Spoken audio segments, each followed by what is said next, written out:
ഇതുപോലെ ഓവർടേക്ക് ചെയ്യാതിരിക്കുക. ഇതുപോലൊരു വളവിൽ അതും ഓവർടേക്ക് ചെയ്യാൻ നോക്കുന്നത് ശുദ്ധ മണ്ടത്തരമാണ്.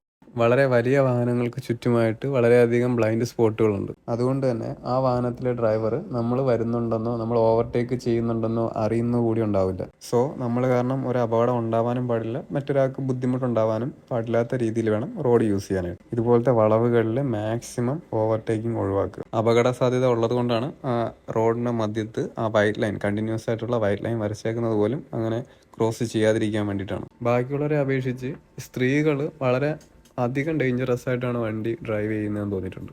ഒരു വളവിൽ അത് ഓപ്പോസിറ്റ് സൈഡ് മധ്യഭാഗത്തും കഴിഞ്ഞിട്ട് പോവാണ് ഓവർടേക്ക് ചെയ്യാനായിട്ട്. മധ്യഭാഗത്തു കൂടി വണ്ടി ഓടിച്ച് പോകുന്നതിലല്ല തെറ്റ്.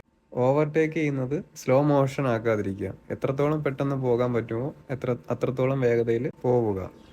നമ്മൾ സ്ലോ മോഷൻ ആകും തോറും നമുക്ക് ഓപ്പോസിറ്റ് വരാനായിട്ടുള്ള വണ്ടികളുടെ എണ്ണത്തിൻ്റെ ചാൻസും വളരെ അധികമായിരിക്കും. അതുകൊണ്ട് മാക്സിമം ഇപ്പോൾ ഓവർടേക്ക് ചെയ്യാൻ പോകുന്ന വാഹനത്തിനെ ഒന്ന് ഹോൺ അടിച്ച് അറിയിക്കുകയോ, എന്നിട്ട് എത്രയും പെട്ടെന്ന് ഓവർടേക്ക് ചെയ്ത് കയറി പോകാൻ പറ്റും അത്രയും മാക്സിമം വേഗതയിൽ കയറിപ്പോയി ലെഫ്റ്റ് സൈഡ് പിടിച്ച് ചേർത്ത് വണ്ടികൾ ഓടിച്ച് പോകും. ഇങ്ങനെ സ്ലോ മോഷനിൽ ഓവർടേക്ക് ചെയ്യുന്നതുകൊണ്ടുള്ള മറ്റു പ്രശ്നം എന്ന് പറഞ്ഞാൽ പിറകിലുള്ള വാഹനങ്ങൾക്കും ഇതേപോലെ ഓവർടേക്ക് ചെയ്ത് പോകാനുള്ള ബുദ്ധിമുട്ടുണ്ടാകും.